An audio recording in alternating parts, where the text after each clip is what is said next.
یہ کہنے کا مقصد کیا ہے آپ کو پتا ہے؟ یہ کہہ رہے ہیں کہ جو عرب ممالک فلسطین کے اسرائیل کے ساتھ جو صلح کر رہے ہیں نا، اور وہاں پر اسرائیل اب جو غزہ کے اوپر بمباری کر رہا ہے یا وہاں کے لوگوں کو مار رہا ہے، تمہیں کیوں دکھ ہوتا ہے سنیوں؟ سنی دنیا میں اکثریت پہ ہیں، تو سنیوں کو دکھ کرنے کی ضرورت نہیں ہے۔ کیوں وہ دکھ کر رہے ہیں؟ کیوں احتجاج کر رہے ہیں؟ کیوں بول رہے ہیں وہ اپنی حکومتوں کے بارے میں؟ کیوں بول رہے ہیں؟ بھائی انہوں نے تو تمہارے سنی بھائیوں کو نکال لیا، سنی بھائی تو وہاں پہ موجود ہی نہیں ہے، جو مر رہا ہے وہ تو شیعہ مر رہا ہے، تم کیوں آ رہے ہو بیچ میں؟ جاوید چودھری صاحب یہ کھیل یہاں پہ کھیل رہے ہیں، مذہب کا کھیل کھیل رہے ہیں۔ یہ صحافی بھی یہ صحافت کے نام پر جو مسلمانوں کو شیعہ سنی میں لڑاتے ڈیوائیڈ کرتے بدنما داغ ہیں صحافت کے نام پر۔ آپ سیاست کرنا چاہتے ہیں، ہم نے کبھی آپ کے اوپر کوئی ایک لفظ نہیں کہا، آپ کریں جو آپ کی مرضی ہے، صحافت کے اندر سیاست کے اندر جو بولنا چاہتے ہیں بولے، وہ آپ کا میدان ہے، ہم کبھی آپ کو نہیں روکیں گے۔ چودھری صاحب بسم اللہ والصلاة والسلام علی رسول اللہ وآلہ ومن والاه۔ السلام علیکم ورحمۃ اللہ وبرکاتہ۔ عربی کا ایک مقولہ ہے، کہتے ہیں کہ اگر تم حق کے لیے کھڑے نہیں ہو سکتے، حق والوں کا ساتھ نہیں دے سکتے ہو، تو پھر باطل کے لیے تالیاں بجانے والے نہ بنو۔ حفیظ جالندھری کا ایک شعر ہے، کہتے ہیں دیکھا جو کھا کے تیر کمی گاہ کی طرف، دیکھا جو کھا کے تیر کمی گاہ کی طرف، اپنے ہی دوستوں سے ملاقات ہو گئی۔ کچھ مولویوں اور مفتیوں کی ویڈیوز میں نے آپ کے ساتھ شیئر کی ہیں کہ جو مسلمانوں کا ساتھ دینے کے بجائے مسلمانوں میں یہ تاثر ڈال رہے ہیں کہ اہل غزہ فلسطین کے لوگ وہ رافضی ہو چکے ہیں، ان کا اسلام سے کوئی تعلق نہیں رہا، اس لیے اب تم ان کا ساتھ مت دو، یا اگر تم ساتھ بھی دینا چاہتے ہو تو تمہارا فرض صرف اتنا ہی ہے کہ دعائیں کرو، یا اللہ ہماری دعائیں قبول کر لے، اسرائیل کو تباہ کر دے اور فلسطینیوں کو کامیابی اور کامرانی عطا فرما، بس اتنا تمہارا کام ہے۔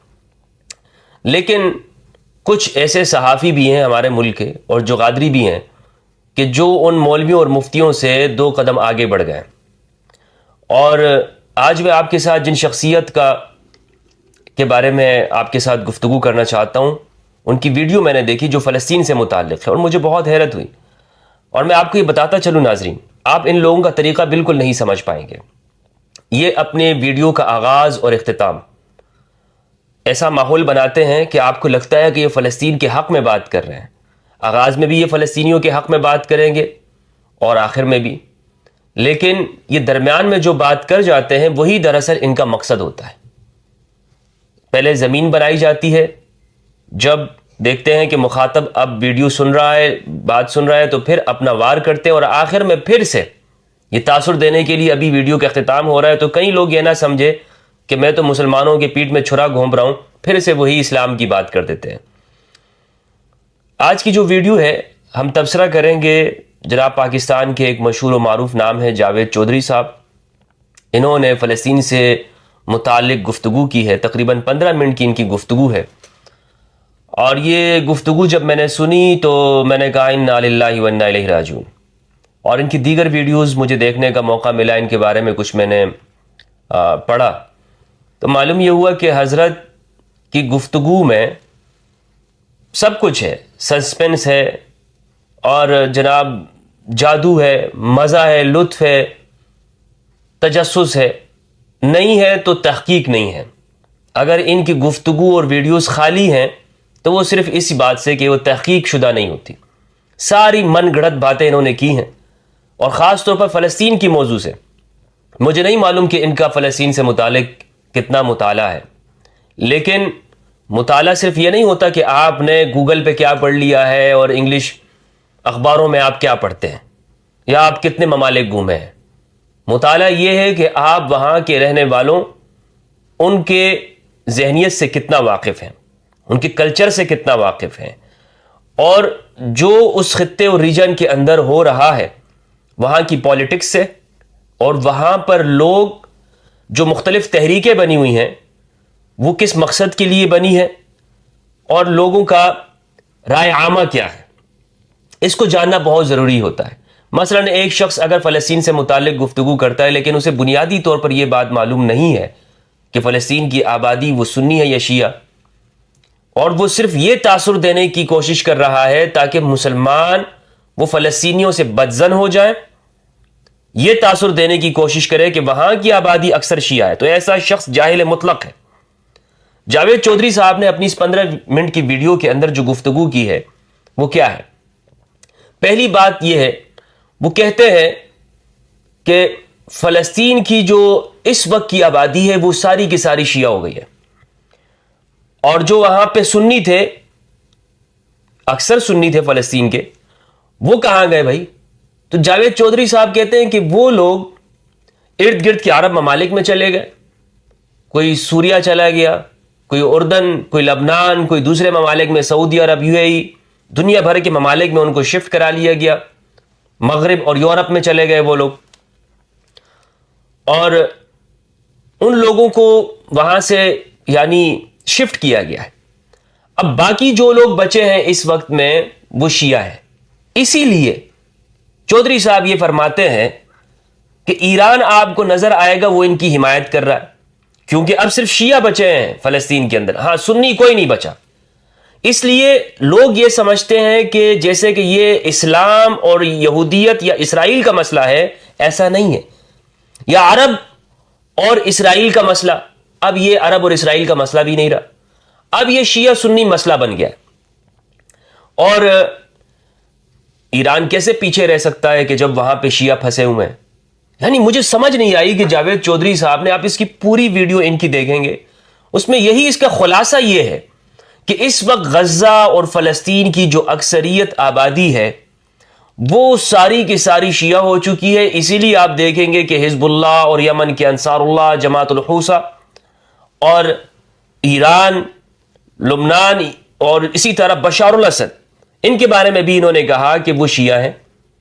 بشار الاسد کے بارے میں انہوں نے کہا، حالانکہ اگر بشار الاسد کا آپ نے مطالعہ کیا ہو تو وہ سیکولر آدمی ہے، وہ آپ انہیں ایک اسلامک کمیونسٹ کہہ سکتے ہیں، جس طرح کہ ہمارے ہاں ملک میں ہوتی ہیں کمیونسٹ، مسلم ممالک کے اندر پارٹیز ہوتی ہیں، تو وہ اسی طرح ہی ایک سیکولر ہیں، وہ اپنے ملک کا قانون کوئی شیعہ سنی پر نہیں چلاتے ہیں۔ ان کی جو ریاست ہے شام، جو مفتی اعظم تھے وہ شیخ احمد بدر الدین الحسون تھے، جو کہ جامعۃ الازہر کے فارغ التحصیل ہیں، اور جو ابھی بھی بنو امیہ کی بنائی ہوئی جو مسجد ہے جامعہ دمشق، وہاں پر بشار الاسد عید کی نمازیں پڑھتے ہیں، رمضان میں وہاں پر آتے ہیں، تو ان کا جو عمل ہے، جو لوگوں کے ساتھ جو ان کا اٹھنا بیٹھنا ہے، وہ شیعہ سنی کے مطابق نہیں ہے۔ تو اس لیے اگر کوئی یہ کہتا ہے نا کہ شام وہ شیعہ ملک ہے تو یہ بالکل غلط بات ہے۔ سنی اور شیعہ دونوں کے لیے باس پارٹی کا بنایا ہوا کمیونسٹ لا ہے، وہ اسی کے مطابق چلتے ہیں، ان کا شیعہ سنی کے ساتھ کوئی لینا دینا نہیں ہے۔ اچھا، تو انہوں نے یہ بات کہی کہ جناب وہاں کے لوگ سارے کے سارے اب شیعہ ہو گئے، اسی لیے یہ جتنے بھی ممالک ہیں یہ فلسطین کا ساتھ دے رہے ہیں۔ ماشاءاللہ جناب جاوید چودھری صاحب، بلکہ ان کی ویڈیو دیکھتے ہیں اور پھر اس ویڈیو پہ میں تبصرہ کرتا ہوں کہ جناب یہ کیا کہنا کیا چاہ رہے ہیں۔ پہلی بات تو انہوں نے یہ کی، دوسری بات انہوں نے یہ کہی ہے حماس نے جو اٹیک کیا تھا یہ غلط کیا تھا۔ ان دونوں باتوں کے اوپر ہم اس کا تجزیہ کریں گے اور دیکھیں گے کہ جاوید چودھری صاحب کیا تحقیق لے کر آئے ہیں، اور واقعی کیا یہ اخلاص کے ساتھ بات کر رہے ہیں۔ یعنی شروع میں تو ایسا لگ رہا ہے جب یہ ویڈیو کا آغاز کر رہے ہیں تو ہمیں لگتا ہے کہ جناب پوری امت مسلمہ کا درد ان کے سینے میں آ کے سمٹ گیا ہے، اور انہیں ایسا لگتا ہے اندر لاوا جو ابل رہا ہے وہ پھٹ جائے گا فوراً، لیکن وہ پھٹا ہے تو مسلمانوں پہ پھٹا ہے، وہ جا کر یہودیوں کے اوپر یا اسلام دشمن قوتوں کے اوپر ان کا لاوا نہیں پھٹا، سارا کا سارا مسلمانوں پہ پھٹا ہے۔ شروع میں یہ بات کہہ رہے ہیں کہ جناب غزہ میں یہ ہو رہا ہے، وہاں پہ سٹرائک ہو رہی ہے، بمباری ہو رہی ہے، بچے مر رہے ہیں، اور مسلم امہ خاموش تماشائی بنی ہوئی ہے۔ درمیان میں جا کر انہوں نے پھر یہ بات کی کہ اب تو وہاں پر سنی سارے کے سارے چلے گئے ہیں، فلسطین میں صرف اور صرف شیعہ باقی بچے ہیں۔ یہ بات ہم اس کی تحقیق کریں گے، اور وہاں کے جو میڈیا ہے وہاں پر جائیں گے، دیکھیں گے کہ واقعی یہ بات صحیح ہے، غزہ کے لوگ سارے کے سارے شیعہ ہیں۔ جاوید چودھری صاحب میں آپ کو چیلنج کرتا ہوں، غزہ کے اندر مجھے ایک امام بارگاہ دکھائیں، ایک امام بارگاہ مجھے دکھائیں۔ لازمی بات ہے اگر آپ کہتے ہیں کہ سارے کے سارے شیعہ ہو گئے ہیں، کوئی امام بارگاہ تو ہوگی، بلکہ جتنے بھی حماس کے اراکین ہیں ان میں کوئی ایک شخص مجھے شیعہ بتا دیں کہ یہ شخص شیعہ ہے، یہ حماس کا رکن ہے اور اس کے افراد میں سے ہیں، حرکت الجہاد الاسلامی میں، یا حرکت المقاومت الاسلامیہ حماس میں، یا اسی طرح دیگر جو تنظیمیں وہاں پر کام کر رہی ہیں، سرائے القدس ہے، یا دیگر جو ان کی قسام بریگیڈ ہے، اس میں آپ مجھے بتا دیں کہ یہ شخص جو ہے بڑے عہدے کے اوپر ہے اور یہ شخص کا تعلق ائمہ اثنا عشریہ کے ساتھ ہے یا یہ شخص شیعہ ہے. کوئی آپ کو نہیں ملے گا پورے فلسطین کے اندر. اور یہاں میں ایک آپ کو دلچسپ بات بتاتا چلوں کہ در حقیقت آپ گوگل بھی کریں گے تو آپ کو معلوم ہوگا کہ فلسطین کے اندر 7 گاؤں جو ہیں وہ شیعہ تھے پہلے قدیم زمانے سے، کیونکہ جو فاطمین مصر کی حکومت تھی نا، فاطمین مصر کی، اس زمانے سے 3ری 4تھی صدی ہجری کے اندر، تو یہ تو یعنی ان کے زمانے میں فتح ہوا تھا. اسے فتح کرنے والے لوگ تو فاطمین ہیں اصل میں، بیت المقدس کو. تو یہاں پر اس زمانے سے یہ لوگ آباد تھے، لیکن پھر 20ویں صدی کے اندر وہاں کی شیعہ آبادی کو وہاں سے مجبور کیا گیا. جاوید چودھری صاحب الٹا بتا رہے ہیں، ان کی تحقیق کو سلام ہے. یہ کہہ رہے ہیں کہ سارے سنیوں کو وہاں سے شفٹ کیا گیا، حالانکہ حقیقت بات یہ ہے کہ جتنے بھی فلسطین میں شیعہ رہنے والے تھے سب کو وہاں سے اٹھا کے وہاں سے یا تو شام بھیجا گیا یا لبنان بیروت گئے. یہ جو بیروت کے اندر یا شام کے اندر جو شیعہ ہیں، ان میں سے فلسطین سے لوگ آئے ہوئے ہیں، اور اب صرف اور صرف وہاں پر سنی بچے ہیں. نابلس میں سنی ہیں، اکثریت سنی ہے، شافعی مسلک کے ماننے والے ہیں. اسی طرح جو بیت اللحم کا علاقہ ہے یا الخلیل کا علاقہ ہے اور الضفۃ الغربیہ اس علاقے میں، یا اسی طرح قطاع غزہ جو غزہ کی پٹی ہے، یہاں پر یہ ساری سنی آبادی ہے، کوئی شیعہ آبادی یہاں پر موجود نہیں. ہاں اکا دکا لوگ ہوں گے. اور اسماعیل ہنیہ کا انٹرویو اگر میں آپ کو سناؤں تو اسماعیل ہنیہ انہوں نے یہ بات کہی ہے کہ ہاں ہمارے ہاں تھوڑے سے لوگ ایسے ہیں کہ جنہوں نے، چونکہ ایران نے ان کی ہمیشہ مدد کی ہے تو ان کی ہمدردی ان کے ساتھ ہے. یہ نہیں کہ وہ لوگ شیعہ ہیں، کچھ تھوڑے افراد ہیں. اب بھی جو لوگ آبادی ہے تو وہ شیعہ آبادی یعنی اس طور پہ موجود ہے، اکا دکا، آٹے میں نمک کے برابر، اکثر یہ سنی ہے. پھر سوال یہ پیدا ہوتا ہے جاوید چودھری صاحب، اور یہی چیز ان کو اٹکتی ہے، یہی چیز ان کو پسند نہیں آتی کہ بھائی سارے مسلم ممالک جو کہ سنی ہیں وہ تو خاموش تماشائی بنے ہوئے ہیں. ایک جناب وہاں پر شیعہ لوگ آبادی، وہ جو ممالک ہیں وہی آواز بلند کر رہے ہوتے ہیں. یہ ان کو کیا ہوتا ہے، یہ بات ان کو چپتی ہے کہ ایسا کیوں ہو رہا ہے. ہمارے مسلم ممالک کے جو سنی حکمران ہیں وہ خاموش ہیں، اور ادھر سے جو شیعہ لوگ ہیں وہ بات کر رہے ہیں، اس کے لیے مدد بھی کر رہے ہیں. اور اس کا حماس ببانگ دوحل اعلان کرتی ہے کہ ہاں ہماری مدد کرتے ہیں تو صرف اور صرف یہ لوگ کرتے ہیں، باقی تو سارے تماشائی بنے ہوئے ہیں. یہی بات ان کو چپتی ہے. او بھائی، اسی چیز کو دیکھ کر، رویے کو دیکھ کر نا لوگ وہ چلے جاتے ہیں، وہ شیعہ ہو جاتے ہیں، یا وہ کہتے ہیں یار ہم تھوڑا مطالعہ تو کریں، ہمیں پتہ تو چلے کہ آخر یہ کیا بات ہے. یہ کیا بات ہے، ہمارے حکمران سنی وہ خاموش ہوتے ہیں اور دوسری طرف شیعہ ہمارا ساتھ دیتے ہیں. پھر عربوں نے ایک کام یہ کیا کہ جتنے عرب تھے ان کو آہستہ آہستہ وہاں سے نکالنا شروع کر دیا. اور میں سنی عربوں کی بات کر رہا ہوں، یاد رکھیے گا کہ وہاں پہ بھی شیعہ عرب بھی ہیں اور ساتھ ساتھ سنی عرب بھی ہیں. تو جتنے سنی عرب تھے ان کو آہستہ آہستہ وہاں سے نکال کے مختلف اسلامی ملکوں کے اندر ان کو اکاموڈیٹ کر دیا گیا. کوئی سعودی عربیہ چلا گیا، کوئی یو ای چلا گیا، کوئی ایجپٹ یعنی مصر کی طرف شفٹ ہو گیا، کوئی جارڈن چلا گیا، کسی نے سیریا میں جا کے پناہ لے لی، کسی کو بیروت یعنی لبنان کے اندر ٹھہرا دیا گیا. اور اس سے آگے اگر تھوڑا سا جائیں تو سینٹرل ایشیا میں بھی بہت سارے لوگوں کو اکاموڈیٹ کر لیا گیا. کچھ لوگوں کو وہاں سے نکال کے یورپ وغیرہ میں بھی سیٹل کر دیا گیا، امریکہ کے اندر سیٹل کر دیا گیا. کچھ کینیڈا چلے گئے، کچھ آسٹریلیا چلے گئے، کچھ فلسطینی مسلمان عرب جو ہے وہ نیوزی لینڈ چلے گئے. تو وہاں سے بڑی تیزی سے عربوں کو نکال کے مختلف ملکوں میں ایڈجسٹ کر لیا گیا. اب جو باقی وہاں پہ بچے ہیں ان میں سے جو اکثریت ہے ان کا تعلق شیعہ مسلک کے ساتھ ہے. تو اب جب وہاں پہ شیعہ اکثریت رہ گئی تو عربوں نے اب اپنے تعلقات اسرائیل کے ساتھ ٹھیک کرنے شروع کر دیے. اب آپ دیکھ لیں یو ای نے سب سے پہلے تعلقات ٹھیک کیے، پھر عمان نے ٹھیک کیے، پھر اس کے بعد قطر نے ٹھیک کر لیے، اور ترکی کے ساتھ پہلے سے ان کے ریلیشن بڑے اچھے تھے، جارڈن کے ساتھ ان کے ریلیشن بڑے اچھے ہو گئے، پھر ایجپٹ کے ساتھ ان کے تعلقات بڑے اچھے ہو گئے. تو سعودی عربیہ اب آخری ملک تھا جس نے اپنے تعلقات بہتر بنانے شروع کر دیے اسرائیل کے ساتھ. تو جب عرب آبادی یعنی سنی عرب آبادی وہاں سے نکل گئی تو اس کے بعد جتنے عرب ملک تھے انہوں نے اسرائیل کے ساتھ اپنے تعلقات ٹھیک کرنے شروع کر دیے. اور پیچھے رہ گیا ایران اور